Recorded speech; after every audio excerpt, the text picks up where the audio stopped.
Apocalipsis explicado versículo por versículo por Urias Smith. Apocalipsis 14, tercera parte. Apocalipsis 14, versos 6 al 12. Y vi volar por en medio del cielo a otro ángel que tenía el Evangelio eterno, para predicarlo a los moradores de la tierra y a toda nación, tribu, lengua y pueblo, diciendo a gran voz, temed a Dios y dadle gloria, porque la hora de su juicio ha llegado, y adorad al que hizo el cielo y la tierra y el mar y las fuentes de las aguas. Y siguió otro ángel diciendo, Babilonia ha caído esa gran ciudad, porque hizo beber a todas las naciones del vino de la ira de su fornicación.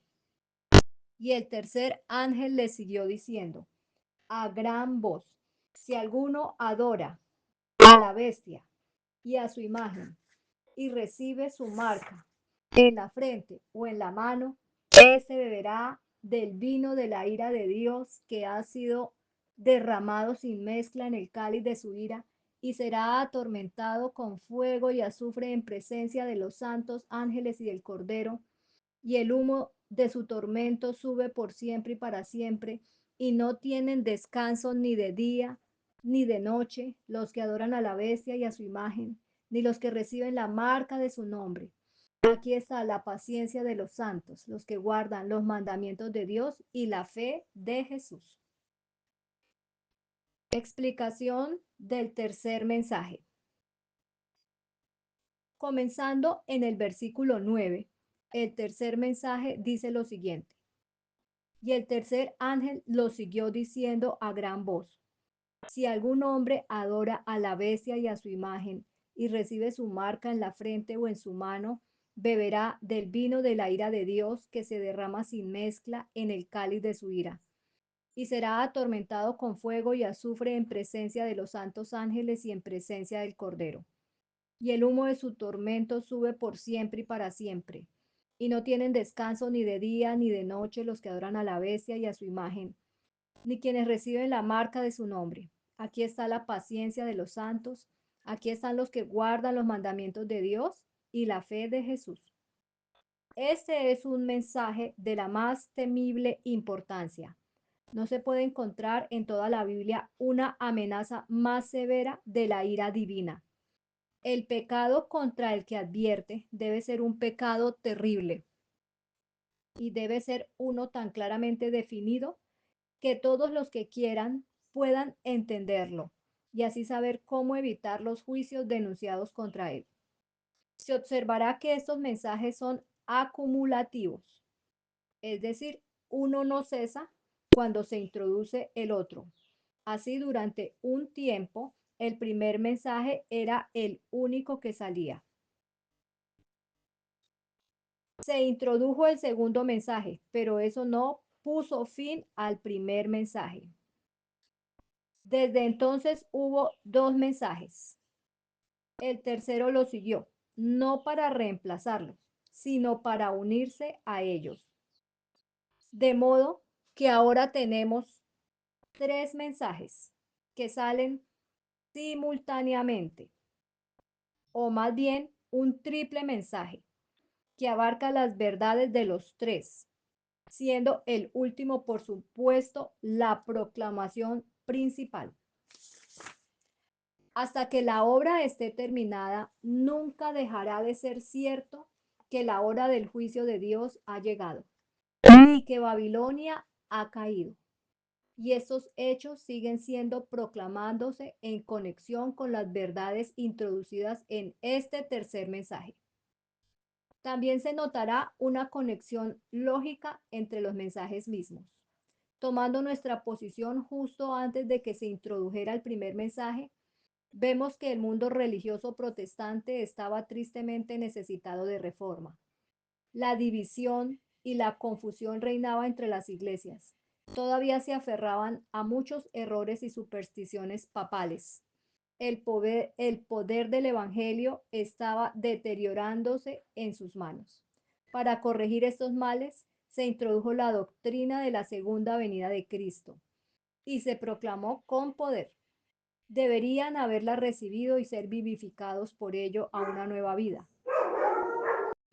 como lo habrían sido si la hubieran recibido.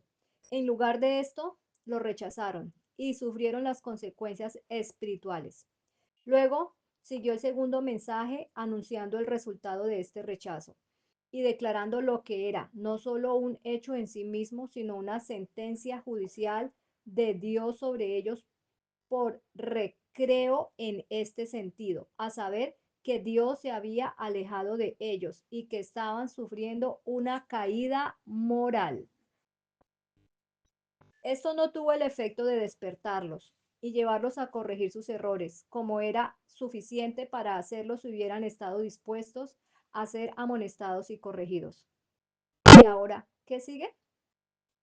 Se abre el camino para un movimiento aún más retrógrado, para una apostasía más profunda y males aún mayores. Las potencias de las tinieblas seguirán adelante con su obra, y si las iglesias persisten en este curso de rehuir la luz y rechazar la verdad, pronto se encontrarán adorando a la bestia y recibiendo su marca. Esta será la consecuencia lógica del curso de acción que comenzó con el rechazo del primer mensaje. Y ahora se envía otra proclamación anunciando en tono solemne que si alguno hace esto, beberá del vino de la ira de Dios, que se ha derramado sin mezcla en la copa de su indignación. Es decir, ustedes rechazaron el primer mensaje y se encontraron con una caída moral. Continúen rechazando la verdad y haciendo caso omiso de las advertencias enviadas y agotarán los últimos medios de la gracia de Dios. Y por fin se encontrarán en una destrucción literal para la cual no habrá remedio. Esta es la amenaza más severa que Dios puede infligir en esta vida. Y es la última. Unos pocos le harán caso y se salvarán, y la multitud continuará y perecerá.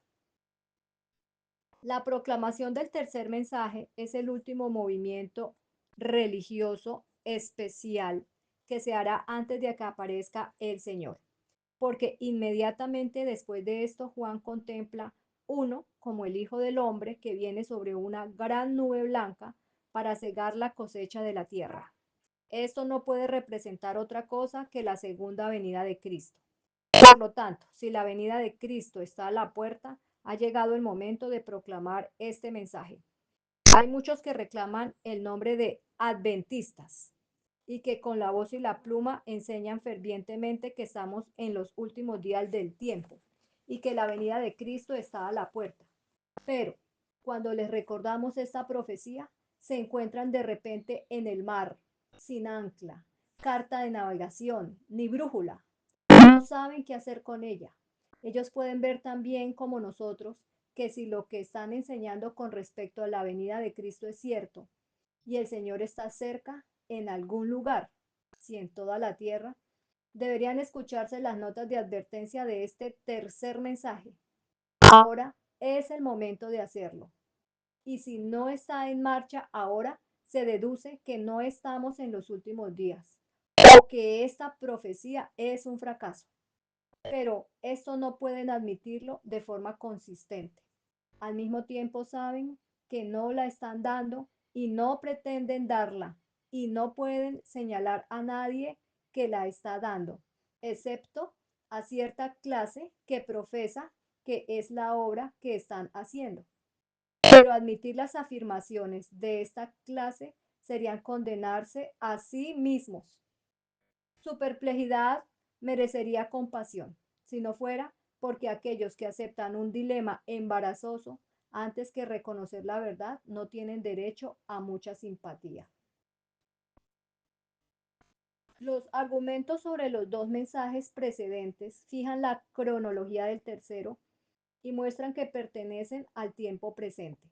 Pero como en el caso del primero, la mejor evidencia en favor de la proposición de que el mensaje se dirige ahora al mundo es poder señalar los acontecimientos que demuestran su cumplimiento.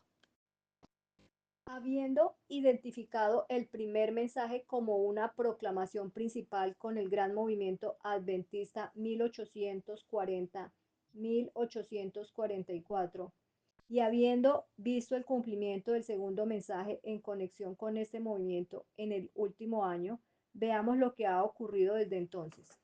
Cuando pasó el tiempo, en 1844, todo el cuerpo adventista quedó sumido en mayor o menor confusión. Muchos abandonaron el movimiento por completo. Otros llegaron a la conclusión de que el argumento sobre el tiempo era erróneo. E inmediatamente se pusieron a trabajar para reajustar los periodos proféticos y establecer un nuevo tiempo para la venida del Señor. Una labor en la que han continuado más o menos hasta el presente, fijando una nueva fecha a medida que pasaba el tiempo, para escándalo del movimiento adventista y el desprestigio hasta donde se extendía su limitada influencia de todo estudio profético. Unos pocos, buscando de cerca y con franqueza la causa del error, se vieron confirmados en sus opiniones sobre el carácter providencial del movimiento adventista y la corrección del argumento sobre el tiempo, pero vieron que se había cometido un error sobre el tema del santuario, por el cual podía explicarse la decepción. Aprendieron que el santuario no era en esta tierra, como se había supuesto, que la purificación no iba a ser por fuego, y que la profecía sobre este punto no implicaba en absoluto la venida del Señor. Encontraron en las escrituras una evidencia muy clara de que el santuario al que se referían era el templo en el cielo, al que Pablo llama el santuario o el verdadero tabernáculo que el Señor levantó y no el hombre, y que su purificación, según el tipo, consistiría en la ministración final del sacerdote en el segundo departamento o lugar santísimo. Entonces vieron que había llegado el momento del cumplimiento de Apocalipsis 11:9, y el templo de Dios fue abierto en el cielo y se vio en su templo el arca de su testamento. Habiendo llamado así su atención sobre el arca, fueron naturalmente conducidos a una examinación de la ley contenida en el arca. El hecho de que el arca contuviera la ley era evidente por el propio nombre que se le aplicaba.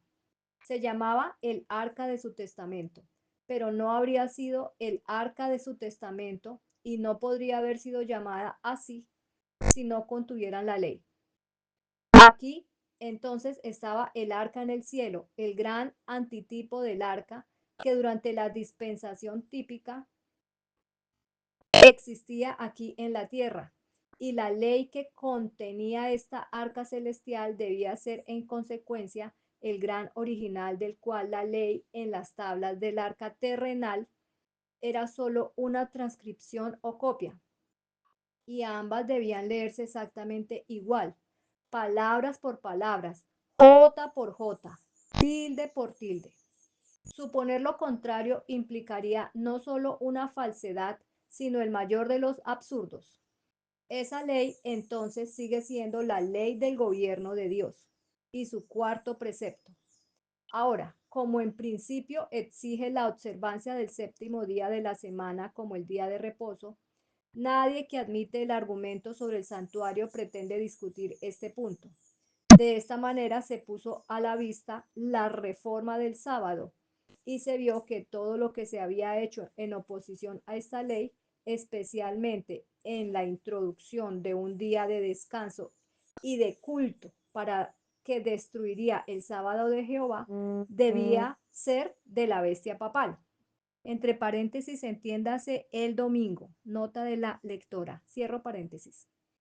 Ese poder iba a oponerse a Dios y a tratar de exaltarse por encima de él. Pero esta es la misma hora a la que el tercer ángel se refiere en su advertencia. Por lo tanto, comenzó a verse que el periodo del tercer mensaje se sincroniza con el periodo de la purificación del santuario, que comenzó con el fin de los 2300 días en 1844, y que la proclamación se basa en las grandes verdades desarrolladas por este tema. De este modo, la luz naciente del tercer mensaje se elevó sobre la iglesia, pero enseguida vieron que el mundo tendría derecho a exigir de los que profesaban dar este mensaje una explicación de todos los símbolos que contiene: la bestia, la imagen, el culto y la marca. Por lo tanto, estos puntos fueron objetos de especial estudio. El testimonio de las escrituras resultó ser claro y abundante, y no se tardó mucho en formular a partir de las verdades reveladas declaraciones y proposiciones definitivas para explicar todos estos puntos. El argumento que muestra lo que constituye la bestia, la imagen y la marca se ha explicado en el audio del capítulo 13 del Apocalipsis y se ha demostrado que la bestia de dos cuernos que erige la imagen e impone la marca es el país de los Estados Unidos, ahora en plena carrera, y se apresura a realizar la misma obra que se le asigna en la profecía. Es esta obra y estos agentes contra los que el tercer mensaje lanza la advertencia, lo cual es una prueba más de que este mensaje está ahora en pie y muestra la armonía más concluyente en todas estas profecías.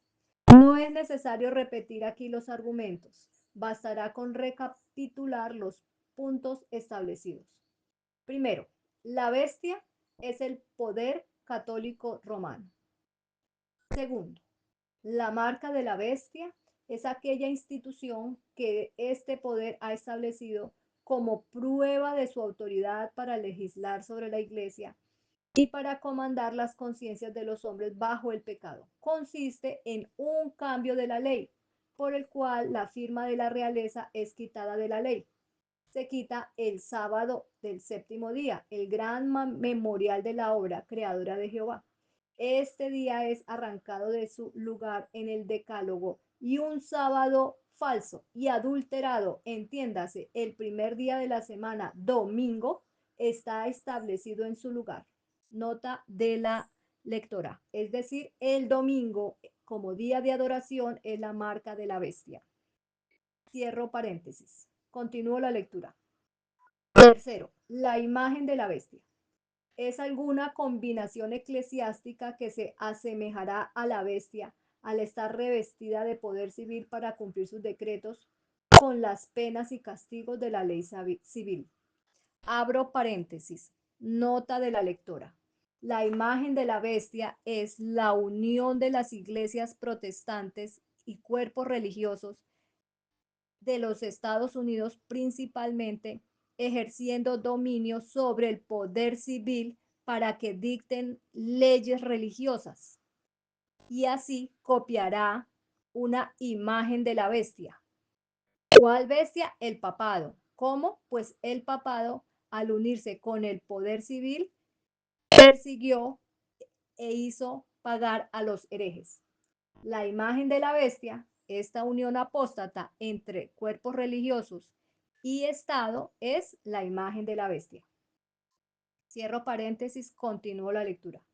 Cuarto, la bestia de dos cuernos, por medio de la cual imagen, después de haber sido hecha por el pueblo, recibe el poder de hablar y actuar. Son los Estados Unidos. Y ya se ven todos los pasos, excepto los finales, hacia la formación de la imagen. Quinto, la bestia de dos cuernos impone la marca de la bestia, es decir, establece por ley la observancia del primer día de la semana o domingo, o sea, el reposo del domingo. Lo que está haciendo en esta dirección ya ha sido notado. El movimiento es surgido por individuos, por comités, organizadores del día del descanso, por políticos, indirectamente por el elemento infiel, por la Asociación Nacional de la Reforma, por la Unión Americana del Día del Descanso, por la WCTU y por los esforzadores cristianos, con sus ligas de buena ciudadanía, etcétera. Pero no se debe dejar que el pueblo actúe en la oscuridad en este asunto. El tercer mensaje expresa una solemne protesta contra todo este mal. Expone la obra de la bestia, muestra la naturaleza de su oposición a la ley de Dios, advierte al pueblo contra el cumplimiento de sus exigencias y señala a todos el camino de la verdad. Esto naturalmente genera oposición y la iglesia se ve impulsada tanto o más a buscar la ayuda de la autoridad humana a favor de sus dogmas, ya que se demuestra que carecen de lo divino.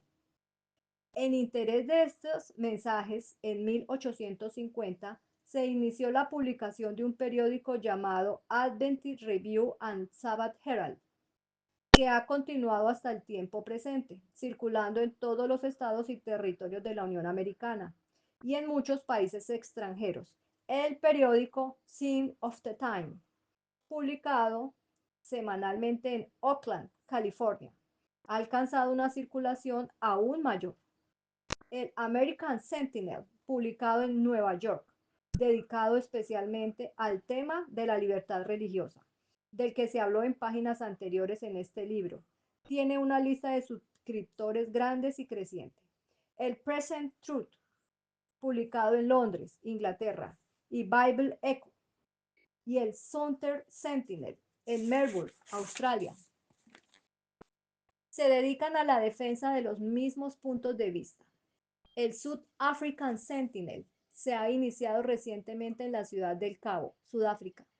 Se han establecido otras publicaciones periódicas en diferentes lugares y en diferentes idiomas, hasta un número de 19 iniciando, además de la Central Publishing House, casa publicadora central en Battle Creek, Michigan, con una sucursal en Atlanta, Georgia. Se han establecido editoriales en Oakland, California, con sucursal en Nueva York y Kansas City, en Londres, Inglaterra, Cristianía, Noruega, Melbourne, Australia, Ciudad del Cabo, Sudáfrica, Hamburgo, Alemania, Basilea, Suiza, Toronto, Canadá y Chicago, Illinois. El catálogo de libros comprende una larga lista, desde el folleto de 1 centavo hasta el volumen de $3, y el número total de páginas emitidas hasta el 1 de enero de 1897 superaba los 1.000 millones. La lista comprende libros y artículos en 31 idiomas diferentes. Se han organizado 36 conferencias en la Unión Americana, Europea, Nueva Zelanda, Australia, Sudáfrica. En todas estas conferencias se organizan sociedades de tratados y misioneros. Cientos de ministras y evangelistas están proclamando los principios de este mensaje en todo el mundo, y esto es un comienzo y una promesa de cosas mayores en el futuro. Este movimiento es, por lo menos, un fenómeno que hay que explicar. Hemos encontrado movimientos que cumplen de manera más sorprendente y precisa el primer y el segundo mensaje. Aquí hay otro que ahora desafía la atención del mundo como un cumplimiento del tercero. Afirma ser un cumplimiento y pide al mundo que examine las credenciales en las que se basa su derecho a tal afirmación. Examinémoslo. Primero, explicación de el tercer ángel lo siguió. Este movimiento sigue a los dos mencionados anteriormente. Retoma y continúa la promulgación de las verdades que ellos pronunciaron y les añade lo que implica el tercer mensaje además. Segundo, el tercer mensaje se caracteriza por ser una advertencia contra la bestia. Así que este movimiento tiene entre sus temas principales una explicación de este símbolo, diciendo al pueblo lo que es y exponiéndole sus pretensiones y sus obras blasfemas. Tercero, el tercer mensaje advierte a todos contra la adoración de la bestia. Este movimiento explica cómo este poder de la bestia ha introducido en la cristiandad ciertas instituciones que antagonizan los requisitos del Altísimo y muestra que si nos sometemos a ellas, adoramos a este poder. ¿No sabéis, dice Pablo, que a quien os sometéis como siervos para obedecer, sois siervos de aquel a quien obedecéis? Romanos 6:16. Cuarto, el tercer mensaje advierte a todos contra la recepción de la marca de la bestia. Así que este movimiento hace que la carga de su trabajo sea mostrar lo que es la marca de la bestia y advertir contra su recepción. Es más solícito en hacer esto, porque este poder anticristiano ha trabajado tan astutamente que la mayoría está engañada para hacer concesiones inconscientes a su autoridad. Se demuestra que la marca de la bestia es una institución que ha sido revestida de ropaje cristiano e insidiosamente introducida en la iglesia cristiana, de tal manera que anula la autoridad de Jehová y entroniza la bestia. Despojada de todos los disfraces, está simplemente estableciendo un falso sábado propio en el primer día de la semana, domingo, en lugar del sábado del Señor, que es el verdadero séptimo día. Es una usurpación que el gran Dios no puede tolerar y de la cual la iglesia remanente debe limpiarse completamente antes de estar preparada para la venida de Cristo. De ahí la advertencia urgente, que nadie adore a la bestia ni reciba su marca.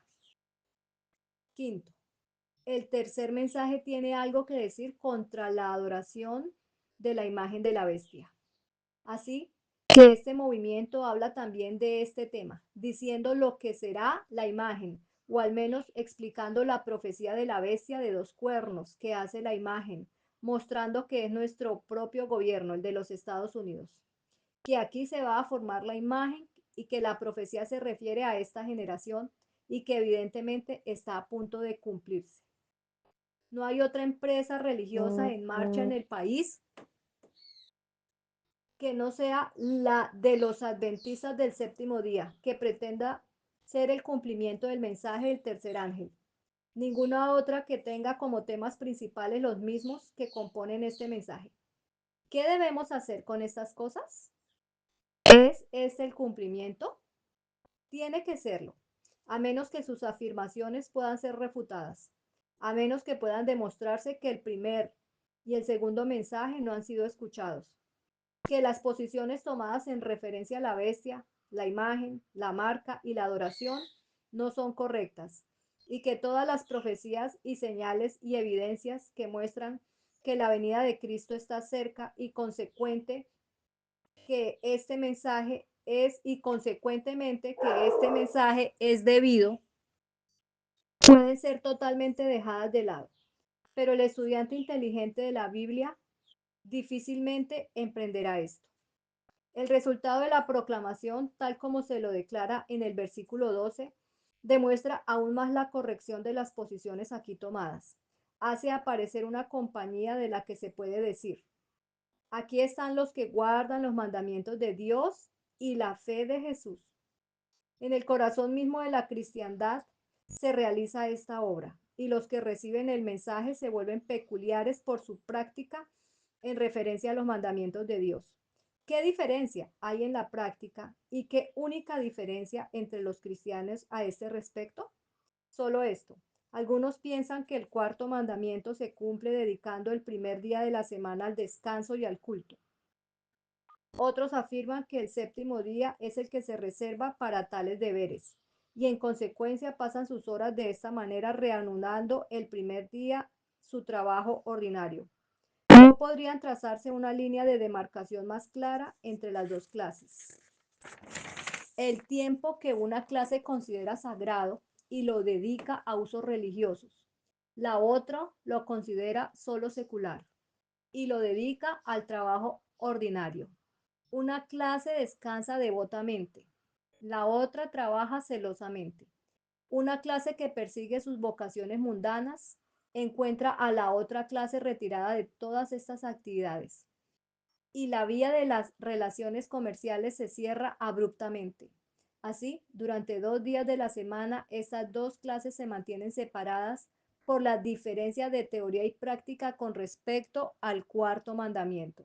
En ningún otro mandamiento podría haber una diferencia tan marcada. El mensaje lleva a sus adherentes al séptimo día, pues solo de esta manera se les hace peculiares, ya que la observancia del primer día no distinguiría a una persona de las masas que ya observan ese día cuando se introdujo el mensaje. Y en esto encontramos aún más evidencias de que la observancia del domingo es la marca de la bestia, porque el mensaje presentado como su carga principal, una advertencia contra la recepción de la marca de la bestia, por supuesto, llevará a sus adherentes a descansar, a descartar esta práctica que constituye la marca y a adoptar lo contrario. Los lleva a descartar la observancia del primer día de la semana y a adoptar la del séptimo día. En vista de esto se ve inmediatamente que aquí hay más que una inferencia de la que es la observancia del domingo, que es la marca de la bestia, contra las que no, contra la que nos advierte, y la observancia del séptimo día a la que nos lleva es su opuesto. En esto es armoniza, esto está en armonía con el argumento sobre el sello de Dios, tal como se explicó en el capítulo 7 del Apocalipsis. Allí se mostró que la señal, sello, marca y símbolo son términos y sinónimos, y que Dios toma su sábado como señal, marca o sello en referencia a su pueblo. Así Dios tiene un sello o marca que es su sábado. La bestia también tiene un sello o marca que es su sábado. Entiendas entre paréntesis domingo. Nota de la lectora. Continúa la lectura. Uno es el séptimo día. El otro está tan alejado de él como sea posible, incluso hasta el otro extremo de la semana, es decir, el primer día. La cristiandad se dividirá finalmente en solo dos clases, a saber, los que están sellados con el sello de Dios vivo, es decir, tienen su marca o guardan el sábado, y los que están sellados con la marca de la bestia, es decir, tienen su marca o guardan su sábado, entiéndase domingo. En referencia a este tema, el mensaje del tercer ángel nos ilumina y nos advierte. Como según este argumento, el séptimo día tiene tanta importancia, el lector puede pedir alguna prueba de que no se puede decir que una persona guarde los mandamientos de Dios a menos que guarde el séptimo día. Esto implicaría una discusión de toda la cuestión del sábado, que no es competencia de esta obra. Sin embargo, puede ser apropiado presentar aquí, ya que tal vez se requiera esto en esta conexión, los hechos principales relacionados con la institución del sábado, hechos que se sostienen plenamente en las obras a las que se hace referencia en la nota siguiente. 12 observaciones sobre el sábado. Primero, el sábado fue instituido en el principio, al final de la primera semana del tiempo. Lea Génesis capítulo 2, verso 1 y 2. Así quedaron acabados los cielos y la tierra y su gran contenido. Y acabó Dios en el séptimo día la obra que hizo, y reposó en el séptimo día de todo en cuanto había hecho. Nota de la lectora. Génesis 2:3. Entonces Dios bendijo el séptimo día y lo santificó, porque en él reposó de cuanto había hecho en la creación. Nótese que aquí bendijo y santificó. Es ese sábado, ese séptimo día. Ningún otro día de la semana fue bendecido por Dios. Cierro paréntesis, continúo la lectura. Segundo, fue el séptimo día de esa semana y se basó en hechos que están inseparablemente conectados con su propio nombre y existencia. Hechos que nunca pueden dejar de ser ciertos y nunca pueden ser cambiados. El descanso de Dios en el día séptimo lo convirtió en su día de descanso o Shabbat, descanso del Señor, y nunca puede dejar de ser su día de descanso, ya que ese hecho nunca puede ser cambiado. Él santificó o apartó el día en ese momento y en ese lugar, dice el registro. Y esa santificación nunca puede cesar, a menos que sea removido por un acto de parte de Jehová, tan directo y explícito como aquel por el cual lo puso sobre el día desde el principio. Nadie afirma que esto se haya hecho nunca y nunca podrá probar si lo afirmara. Tercero, el sábado no tiene nada de típico, ni de sombra, ni de ceremonial, porque fue instituido antes de que el hombre pecara, y por lo tanto pertenece a un tiempo en que en la naturaleza misma de las cosas no podía existir un tipo o una sombra. Cuarto, las leyes e instituciones que existían antes de la caída del hombre eran primarias en su naturaleza. Surgieron de la relación entre Dios y el hombre, y el hombre y el hombre, y eran tales que siempre habrían permanecido si el hombre nunca hubiera pecado y no hubiera sido afectado por su pecado. En otras palabras, eran en la propia esencia de las cosas, inmutables y eternas. Las leyes ceremoniales y típicas debían su origen al hecho de que el hombre había pecado, ya que jamás habrían existido si esto nunca hubiera ocurrido. Estas estuvieron de dispensación en dispensación, sujetas a cambios, y estas y solo estas fueron abolidas en la cruz. La ley del sábado era una ley primaria y por lo tanto inmutable y eterna. Quinto, la santificación del sábado en el Edén hace que su existencia sea segura desde la creación hasta el Sinaí. Aquí fue colocado en el seno mismo del Decálogo, mientras Dios lo hablaba con voz audible y lo escribía con su dedo en tablas de piedra, circunstancias que lo separan para siempre de las leyes ceremoniales y lo colocan entre las morales y eternas. Sexto, el sábado no es indefinido, cualquier séptimo día después de 6 días de trabajo. En la ley del Sinaí, Éxodo 20, verso 8 al 11, se lee: Acuérdate del día sábado para santificarlo. 6 días trabajarás y harás toda tu obra, pero el día sábado es día de reposo del Señor tu Dios. No hagas ninguna cosa, ningún trabajo en él, ni tú, ni tu hija, ni tu hijo, ni tu siervo, ni tu criado, ni tu bestia, ni tu extranjero que está dentro de tus puertas. Porque en 6 días hizo Jehová el cielo y la tierra y el mar y todo lo que contiene, y reposó en el séptimo día. Por eso Jehová bendijo el sábado y lo declaró santo. Esta lectura lo hace tan definido como el lenguaje puede hacerlo. Los acontecimientos que le dieron origen, leídos en Génesis capítulo 2, verso 1 al 3, lo confinan al séptimo día definido, y los 6.240 milagros del sábado en el desierto, 3 cada semana durante 40 años, a saber: primero, una doble porción de maná en el sexto día. Segundo, la preservación del maná del sexto día en el sábado o séptimo día. Y tercero, nada en el séptimo día, pues en ese día no caía maná. Lea Éxodo 16. Muestra que es un día particular y no simplemente una proporción de tiempo. Afirmar lo contrario sería como afirmar que el cumpleaños de Washington o el Día de la Independencia era solo una 365ª parte del año y que podrían celebrarse en cualquier otro día, además del día en que ocurrió. Séptimo, el sábado es una parte de esa ley que nuestro Señor declaró abiertamente que no vino a destruir. Por otra parte, afirmó muy solemnemente que debía perdurar en cada jota y tilde mientras la tierra continuara.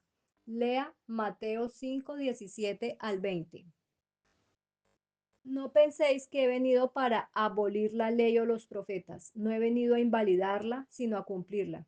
Os aseguro que mientras existan el cielo y la tierra, ni una letra, ni un punto de la ley perecerá, sin que todo se cumpla. Por lo tanto, el que viole uno de estos mandamientos muy pequeños, y así enseña a los hombres, muy pequeños será en el reino de los cielos. Pero el que cumpla y los enseñe, ese será grande en el reino de los cielos. Porque os digo que si vuestra justicia no es mayor que la de los escribas y los fariseos, no entraréis en el reino de los cielos. Octavo, es una parte de esa ley que Pablo declara que no se anula, sino que se establece por la fe en Cristo. Romanos 3:31. Entonces, ¿anulamos la ley por la fe? De ninguna manera. Al contrario, confirmamos la ley. La ley ceremonial o típica que señalaba a Cristo y cesaba en la cruz quedaba anulada o sustituida por la fe en él. Efesios 2:15. Abolió en su carne la ley de los mandatos y ordenanzas para crear en sí mismo de los dos un nuevo hombre, haciendo la paz. Noveno, es una parte de esa ley real, una ley que pertenece al Rey Jehová, que Santiago declara que es una ley de libertad y que nos juzgará en el último día.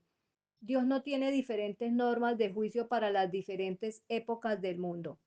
Lea Santiago capítulo 2, versos 11 y 12. 10. Es el día del Señor, de Apocalipsis 1:10. 11.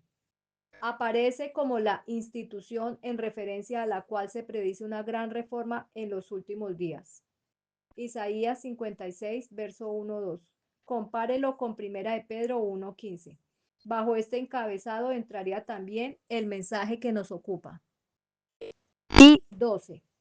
Y en la nueva creación, el sábado, fiel a su origen y naturaleza, vuelve a aparecer. Y desde entonces derramará sus bendiciones sobre el pueblo de Dios por toda la eternidad. Isaías 66, versos 22 y 23. Así como los cielos nuevos y la nueva tierra que yo hago permanece ante mí, dice Jehová, así permanecerán vuestros descendientes y vuestro nombre. Y de mes en mes y de sábado en sábado vendrán todos a adorar ante mí, dice el Señor Jehová. Isaías 66, versos 22 y 23.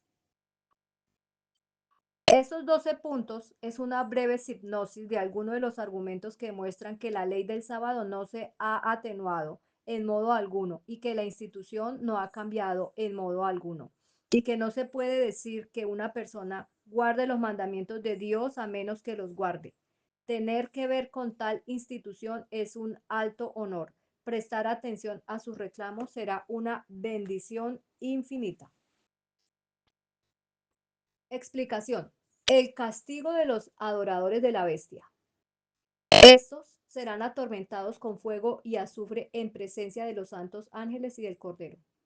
¿Cuándo se inflige este tormento? En Apocalipsis capítulo 19, verso 20, nos muestra que es en la segunda venida de Cristo y que hay una manifestación de juicios de fuego que pueden llamarse lago de fuego y azufre, y en el que la bestia y el falso profeta son arrojados vivos. Esto solo puede referirse a la destrucción que se le impondrá al comienzo, no al final de los 1000 años. Además, hay un pasaje notable en Isaías al que estamos obligados a referirnos para explicar la fraseología de la amenaza del tercer ángel, y que indudablemente describe escenas que tendrán lugar aquí en el segundo advenimiento y en el estado desolado de la tierra durante los 1000 años siguientes. Difícilmente puede dejar de verse que el lenguaje del Apocalipsis fue tomado de esta profecía. Después de describir la ira del Señor sobre las naciones, la gran matanza de sus ejércitos, el alejamiento de los cielos como un pergamino, etc., el profeta dice, porque es el día de la venganza del Señor y el año de la recompensa para la controversia de Sión, y sus arroyos se convertirán en brea, y su polvo en azufre, y su tierra se convertirá en brea ardiente. No se apagará ni de día ni de noche. Su humo subirá para siempre, de generación en generación.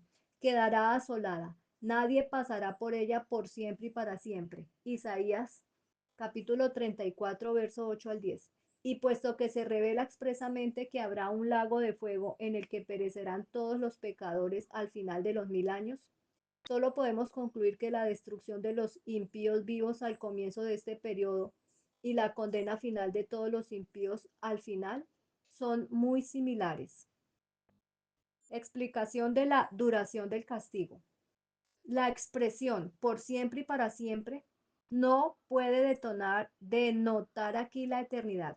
Eso es evidente por el hecho de que este castigo se inflige en esta tierra, donde el tiempo se mide por día y noche. Esto se demuestra además por el pasaje de Isaías ya referido.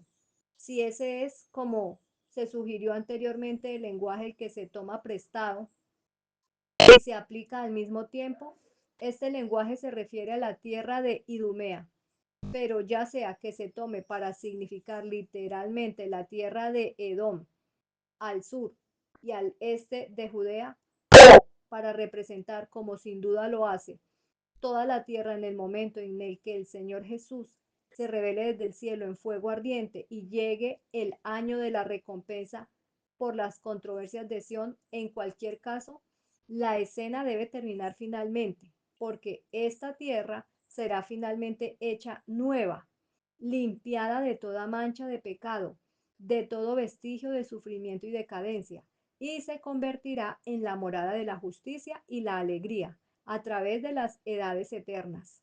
La palabra aquí traducida como por siempre, Strebelius, en su léxico griego, la define así: una edad, un largo periodo de tiempo, duración indefinida, tiempo, ya sea más largo o más corto. El periodo del tercer mensaje es un tiempo de paciencia con el pueblo de Dios. Tanto Pablo como Santiago nos dan instrucciones sobre este punto. Hebreos 10:36, Santiago capítulo 5, versos 7 y 8. Mientras tanto, esta compañía que espera está guardando los mandamientos de Dios, los 10 mandamientos y la fe de Jesús, todas las enseñanzas de Cristo y los apóstoles, tal como están contenidas en el Nuevo Testamento. El verdadero sábado, tal como aparece en el Decálogo, se pone así en vivo contraste con el sábado falso. La marca de la bestia, que finalmente distingue a los que rechazan el tercer mensaje, como ya se ha expuesto. Apocalipsis capítulo 14, verso 13 al 16. Y vi una voz del cielo que me decía: escribe, bienaventurados los muertos que mueren en el Señor de aquí en adelante. Sí, dice el Espíritu, para que puedan descansar de sus labores, y sus obras lo siguen. Y miré, y aquí una nube blanca, y sobre la nube uno sentado como el Hijo del Hombre, que tenía en su cabeza una corona de oro, y en su mano una hoz afilada. Y otro ángel salió del templo, clamando a gran voz al que estaba sentado sobre la nube: mete tu hoz y ciega, porque ha llegado el momento de cegar, pues las mies de la tierra están maduras. Y el que estaba sentado sobre una nube metió su hoz en la tierra, y la tierra fue cegada. Explicación de una crisis solemne. Los acontecimientos se vuelven solemnes a medida que nos acercamos al final. Es ese hecho el que le confiere al mensaje del tercer ángel, que ahora está en marcha, su inusual grado de solemnidad e importancia. Es la última advertencia antes de la venida del Hijo del Hombre, representado aquí como sentado sobre una nube blanca, con una corona en su cabeza y una hoz en su mano para recoger la cosecha de la tierra. Estamos pasando rápidamente por una línea de profecía que culminan la revelación del Señor Jesús desde el cielo en fuego ardiente para tomar venganza de sus enemigos y recompensar a sus santos. No solo eso, sino que nos hemos acercado tanto a su cumplimiento que al siguiente eslabón de la cadena en ese acontecimiento culminante y trascendental. Y el tiempo nunca retrocede, así como el río no se estremece ni vuelca al acercarse al precipitado precipicio, sino que arrastra todos los cuerpos que flotan con una fuerza irresistible, y así como las estaciones nunca invierten su curso, sino que el verano sigue el camino de la higuera que brota, y el invierno pisa de cerca la hoja que cae, así somos llevados hacia adelante y hacia adelante, queramos o no, estemos preparados o no, hacia la inevitable e irreversible crisis. Ah, qué poco sueña el orgulloso profesor y el descuidado pecador con la fatalidad que se avecina. Y qué difícil es, incluso para los que conocen y profesan la verdad, darse cuenta de cómo es en realidad. Explicación de una bendición prometida. Una voz del cielo ordena a Juan que escriba: bienaventurados los muertos que mueren en el Señor de aquí en adelante. Y la respuesta del Espíritu es sí, para que descansen de sus trabajos y sus obras los sigan. De aquí en adelante debe significar desde algún punto en particular del tiempo. ¿Qué momento? Evidentemente desde el comienzo del mensaje en relación con el cual se habla. Pero, ¿por qué son bendecidos los que mueren después de este momento? Debe haber alguna razón especial para pronunciar esta bendición sobre ellos.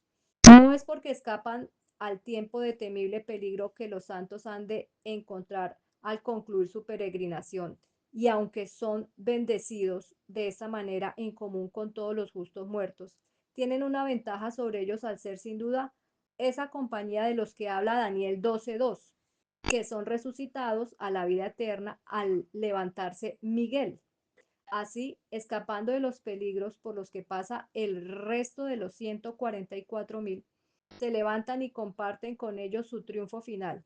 Aquí y ocupan con ellos su lugar preeminente en el reino. De esta manera entenderemos sus obras, los que siguen.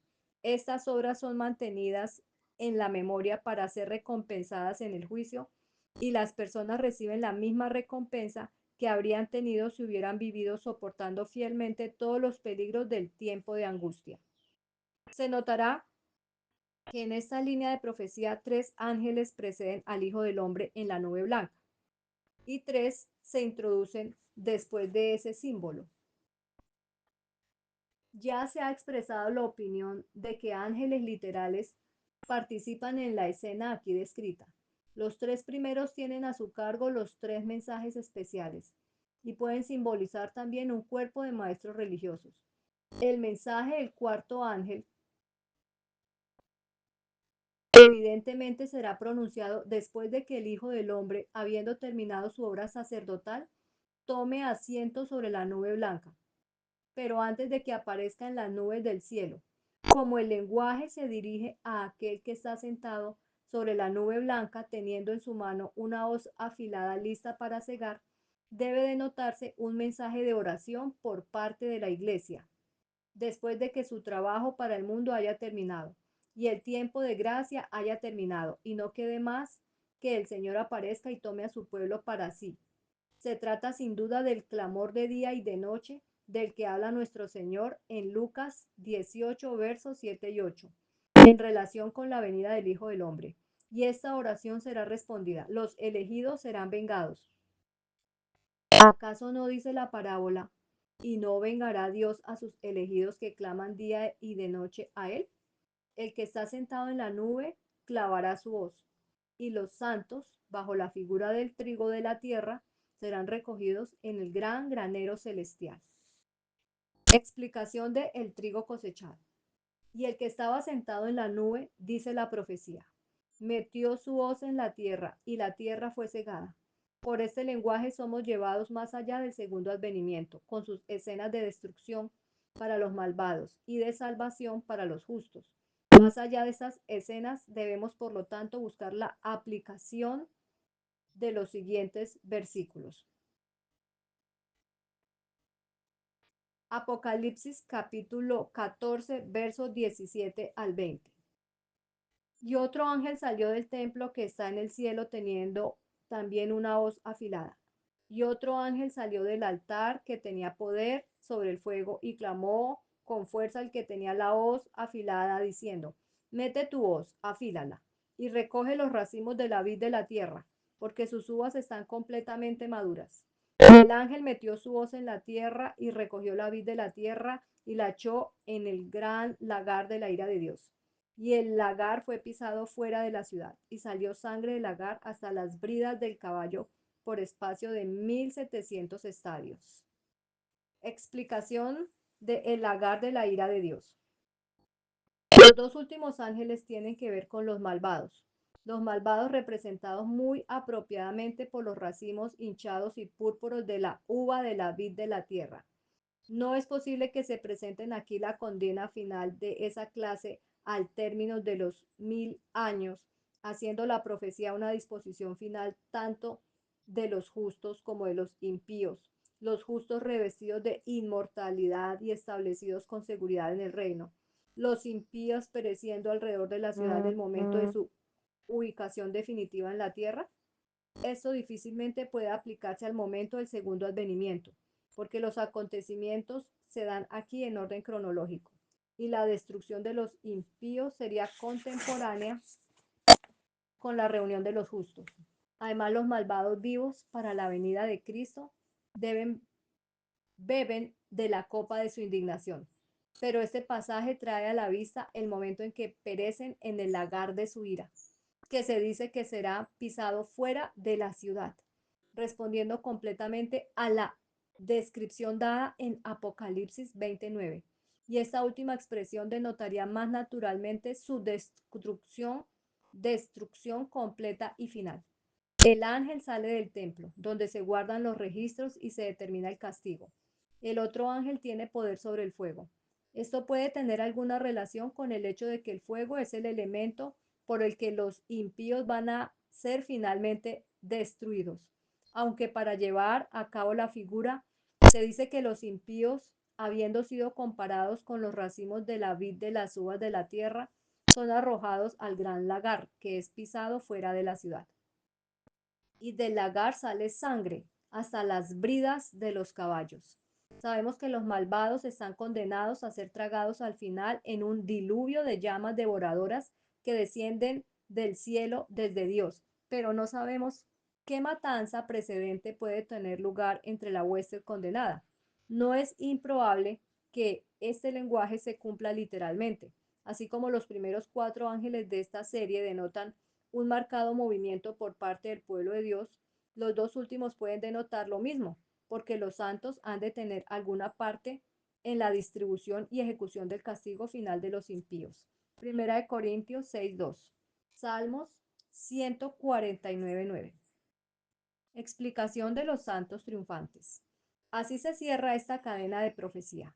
Se cierra como se cierran otras, con el triunfo completo de Dios y Cristo sobre todos sus enemigos y con la gloriosa salvación que espera a los fieles seguidores del príncipe de la vida asegurados para siempre. Libro del Apocalipsis. Urias Smith. Bendiciones.